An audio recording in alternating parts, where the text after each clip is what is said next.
They were arrogant, and driven by their arrogance, they mercilessly killed her husband. I really am sorry. She was left to die, but she resurrected back to life just to pronounce death to all those killers. Welcome back to Paramount Recapped. I don't have many subscribers, but your single comment is a ray of hope to motivate me. We need to get the hell out of here. This story kicks off with Breener, a tough, highly trained soldier, married to Dylan, a police officer. They're on a road trip when they run into a guy named Butch, who seems to have missed his daily dose of good manners. He cuts them off in traffic and throws out some rude comments. Dylan's like, well, that's one way to make friends. They brush it off and head to a restaurant to relax.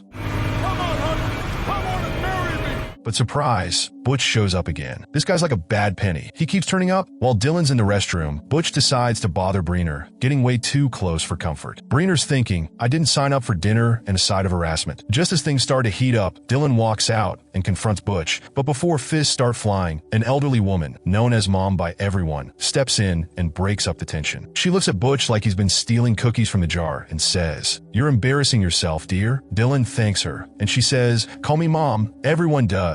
And trust me, I've seen worse than this guy." Afterward, the couple hits the road again and finds a quiet spot to camp in the forest. As they're setting up, a female police officer rolls by and gives them a heads up. The locals here are about as friendly as a porcupine in a balloon shop. You might want to watch your backs. Breener laughs it off, but they take the advice and decide to go for a hike. Dylan, in classic indecisive fashion, asks, "Left or right?" Breener jokes, "Let's go left. I got a good feeling. What could possibly go wrong?" Famous last words, right? It starts raining, so they take shelter in a cabin. While they're enjoying a romantic moment, Breener stumbles upon a stash of ammunition. She freezes, thinking, well, that's not exactly the kind of treasure I was hoping to find. Panicking, she calls Dylan, who's outside checking things out. They both realize they need to leave immediately, but of course, Butch shows up, because when does a bad guy ever leave you alone? He knocks them out cold. When they wake up, they're tied up in a room. Butch starts tormenting Dylan while forcing Breener to watch, and she's thinking, wow, worst date night ever. Suddenly, Butch's lackey informs him that Dylan's a police officer. Butch freaks out for a second, but then he recovers with, "Oops, my bad," and shoots them both. Smooth move, Butch. They bury Breener and Dylan, thinking they're both dead. But plot twist, Breener isn't just any woman. She's a highly trained soldier, and the bullets only grazed her. She wakes up, checks on Dylan, and sadly realizes he's gone. Mourning him, she covers his body with branches and whispers, "You're not missing much, babe." Butch is about to get what's coming, filled with rage. She grabs an axe and heads into the woods to hunt down the gang. Meanwhile, Butch goes back to Mom's house like nothing's happened. He and his gang keep bullying the locals, even grabbing a woman and forcing himself on her. Mom, being the wise old bird she is, watches Butch and sighs. You know, if you spend half as much time being decent as you do being a jerk, you'd probably be running for mayor by now. Butch just smirks, completely missing the point. Mom gives him another task, but she's clearly getting fed up with his antics. Back in the woods, Breener starts her revenge mission. She's like a ninja with an axe, taking out Butch's men one by one. After she takes down her first victim, she mumbles to herself, well, at least I'm not rusty. She even chops off one guy's foot and watches him crawl away. "And you thought your day was going bad," she quips. Next, Breener sets Butch's cabin on fire, creating a massive explosion. Sheriff Hobbs hears the blast and mutters, "Great, just what I needed, a forest barbecue." He starts investigating while Butch, seeing smoke from the distance, freaks out and rushes to check it out. He finds one of his injured men and drives away, completely unaware that Breener is hiding in the back of his truck, probably thinking, I guess I'm getting a free ride out of this. Butch returns to Mom's house, where she's waiting for him, not looking too happy. When Butch delivers the bad news about his men being killed, Mom smacks him and says, "You're about as useful as a screen door on a submarine." She orders him to fix the situation, and he's left scrambling. Mom then consults her tech expert, who pulls up Breener's background. Turns out Breener's not just some random woman. She's a highly trained military operative. Well, isn't that just peachy? Mom exclaims. Things are about to get a lot more interesting. Meanwhile, Sheriff Hobbs stumbles upon one of Butch's dead men in the forest and radios it in. "Yep, looks like it's going to be one of those days," he says, shaking his head. The stage is set for an epic showdown, and Breener's just getting started. Breener has been busy setting traps in the forest, preparing for anyone coming after her. When Sheriff Hobbs' men arrive at the scene, one of them tells the sheriff that the body belongs to one of Mom's people. Apparently, Mom controls the entire forest, and everyone around calls her mama. Realizing how serious the situation is, Hobbs decides to go meet her. At the same time, a woman working in the command center informs Mom that Sheriff Hobbs is on his way. It turns out this woman is secretly working for Mom. When the sheriff and his men meet with Mom and tell her about the body, she lies, saying the man had committed suicide to cover the truth. Hobbs knows she's not telling the truth, but he doesn't challenge her, and they leave. That night, Mom and her crew mourn their friend, drinking heavily and eventually falling asleep. Butch wakes up and heads into the garage, only to find Breer waiting for him. Without hesitation, she slashes his throat, finally avenging her husband. She watches as Butch struggles to breathe before dying. The next morning, Breer is still hiding in the house. She sees one of Mom's men dragging a girl into a room and locking her inside. To her horror, she realizes there are many other girls being held captive. Feeling compassion for them, Breer decides to help them escape. She sneaks into the room and frees the girls, but they are too scared to leave. One of them panics and screams, alerting a gunman who starts shooting, tragically killing one of the girls. Breer quickly takes out the gunman with her combat skills and escapes into the forest with a girl named Emily. Meanwhile, Mom finds out Butch is dead and that the girls have escaped. Furious, she orders her men to hunt down Breer. She sends them, along with dogs, to search the forest.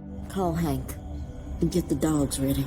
One of Mom's men finds Breer's hiding spot, but falls into one of her traps. Another man shows up, but Breer quickly shoots him. That night, Breer and Emily sit together talking. Emily reveals she's pregnant and scared of what might happen if Mom catches them. They won't stop till they catch me. There's not a chance I'm leaving you.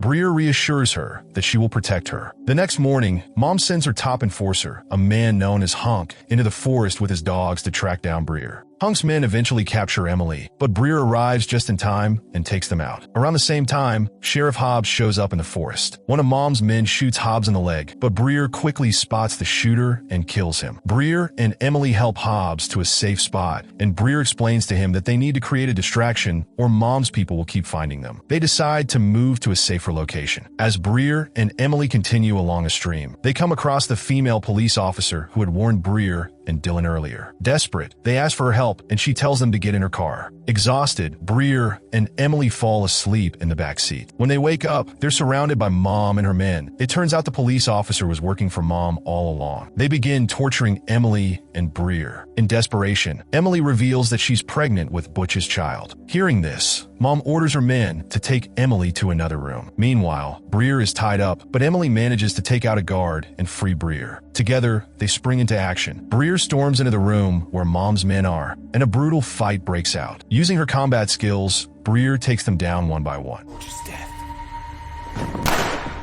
Meanwhile, Mom holds a knife to Emily's throat, threatening to kill her unless Breer drops her weapon. In the chaos, one of Mom's men attacks Breer from behind, and Mom slits Emily's throat before escaping. Breer kills the attacker, but when she rushes to Emily, it's too late. The young girl is already dead. 3 months later, the scene shifts to Mom sitting quietly in a garden. She receives a message that says, Judgment Day. Just as she reads it, she's shot in the head. The camera reveals Breer, camouflaged in the forest, finally avenging her husband and Emily. With her mission complete, Breer walks away.